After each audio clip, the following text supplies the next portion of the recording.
The Third Ecumenical Council, which met in Ephesus in the year 431, had as its main goal settling a theological dispute between Cyril, the Bishop of Alexandria, and Nestorius, the Bishop of Constantinople. Before we investigate the specific lives of Cyril and Nestorius, along with the theological debate of this council, we must recognize that there were long-standing rivalries between the churches in Antioch, Alexandria, and Constantinople. For example, as we mentioned in a previous video, in the year 381 at the Council of Constantinople, the council was presided over by the Bishop of Antioch. Representatives from the Alexandrian Church showed up later and wanted to start the council all over again. When the new Bishop of Constantinople was made president because the previous president died, the Alexandrians objected.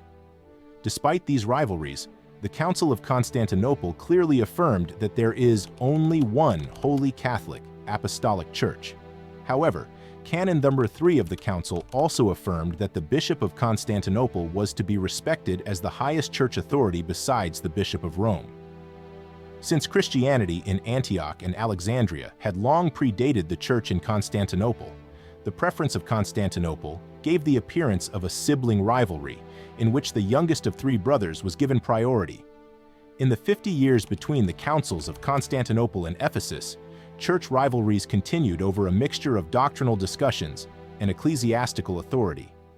The rivalries were often exacerbated by bishops with popular personalities and energetic supporters. Cyril was born in Alexandria in about the year 375. He was educated and ordained by his uncle, Theophilus, who was Bishop of Alexandria. When Theophilus died in the year 412, Cyril succeeded Theophilus as bishop. Cyril took it upon himself to challenge opponents of Christian orthodoxy in Alexandria at the outset of his time as bishop. The opposition included Novatianists, Neoplatonists, and Jews. The Novatianists were a group that had started a rival church because of a difference of opinion about how lenient the church should be in receiving back into communion people who had denied being affiliated with Jesus Christ during a time of persecution. Nestorius was originally from Germanicia in the Euphratensis Sea of Syria. Today, this city lies just inside Turkey's southern border with Syria. Nestorius moved to Antioch, where he became a monk at a monastery under the direction of the Bishop of Antioch, who oversaw the churches throughout that region. Nestorius probably studied under Theodore of Mopsuestia, who was a well-known biblical scholar and theologian in the early 5th century. Theodore of Mopsuestia also taught about Jesus Christ. He opposed the theology of the Arian and Apollinarians. However, he used language that indicated that the divine word inhabited an already existent man.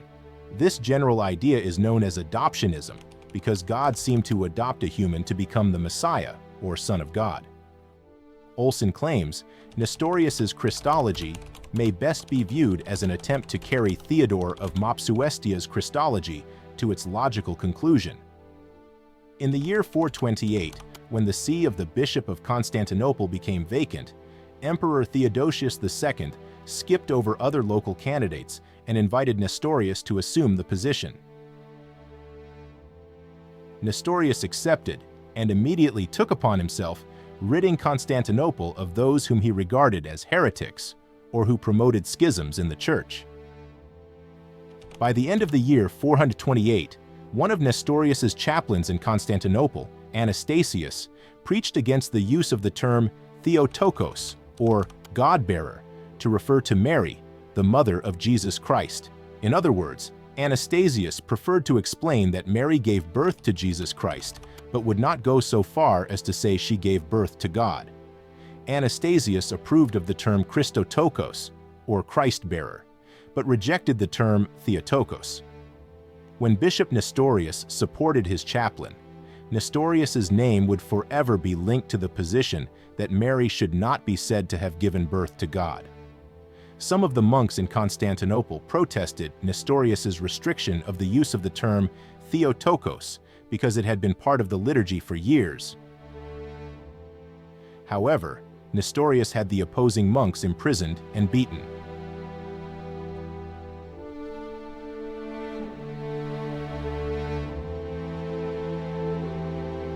When Cyril of Alexandria heard that Nestorius rejected the term Theotokos, Cyril wrote in favor of the term Theotokos in his Paschal letter for the year 429. The lines of theological disagreement had been drawn. Predictably, theologians in the Antiochian Church tended to support Nestorius, and theologians in the Alexandrian Church tended to support Cyril. Even beyond the socio-political rivalries, the issue of the term Theotokos created intense disagreement. Since the early Old Testament era, God's people have shared the belief that there is only one true God, the God of Abraham, Isaac, and Jacob.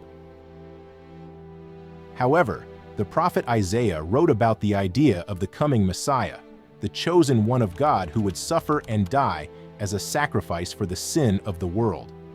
The New Testament described Jesus, the Messiah, as a human being, like we are, but also that Jesus is God himself.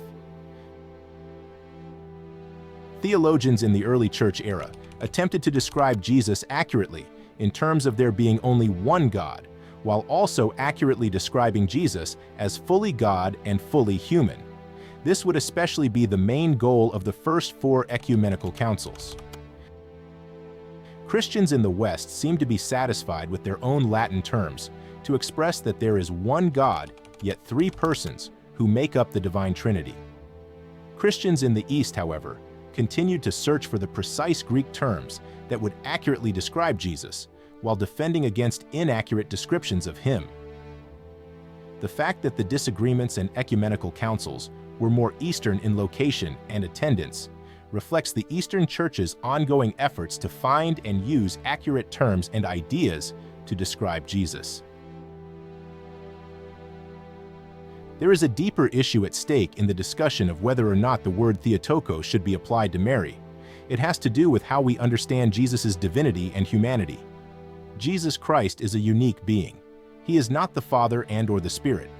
Some people, like the Sabellians or Modalists, claim that there was only one divine person who manifested himself in 3 consecutive roles, first as Father, next as Son, and later as Spirit.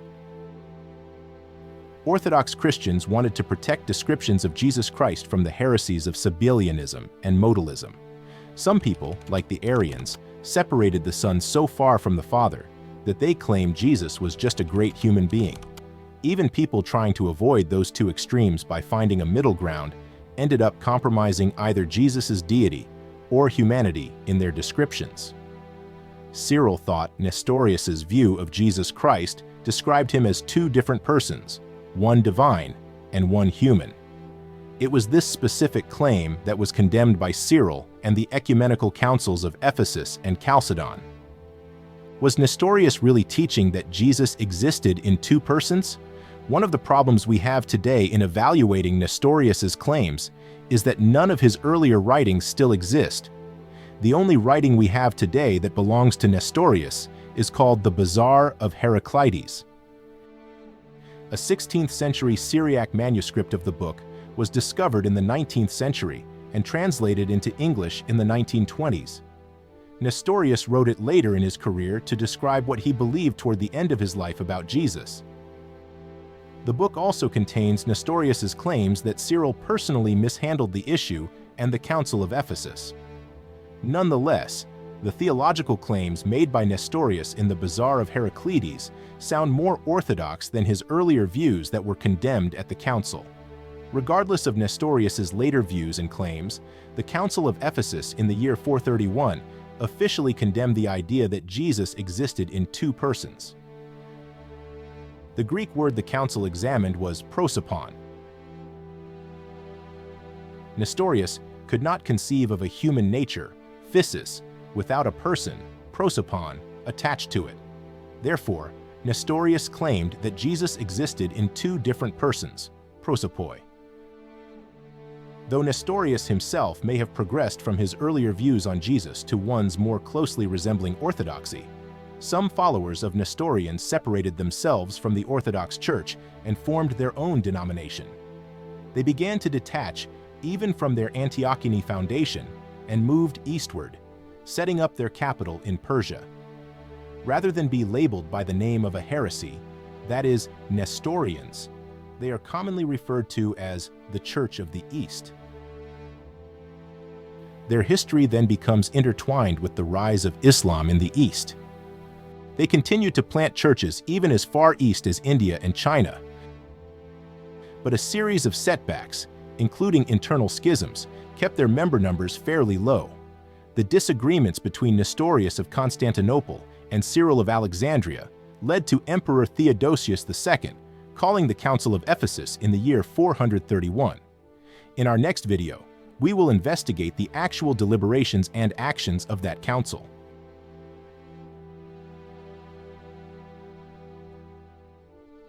Thank you so much for watching our video today. We hope you found it insightful and enjoyable. At Theology Academy, we're passionate about sharing knowledge and building a community of like-minded individuals who are eager to grow and learn together about the faith and religious studies in a credible, unbiased manner. If you enjoyed this video, we would love for you to support our mission by hitting the subscribe button and ringing the bell so you never miss an update or a new video from us. But that's not all. By signing up on our website, you can gain full access to all our exclusive content and become an integral part of Theology Academy. Your support not only helps us continue creating valuable content, but it also connects you with a community dedicated to deepening their understanding of theology and faith. So why wait? Head over to theologyacademy.org/signup and become a member today. Together, let's explore and grow in faith.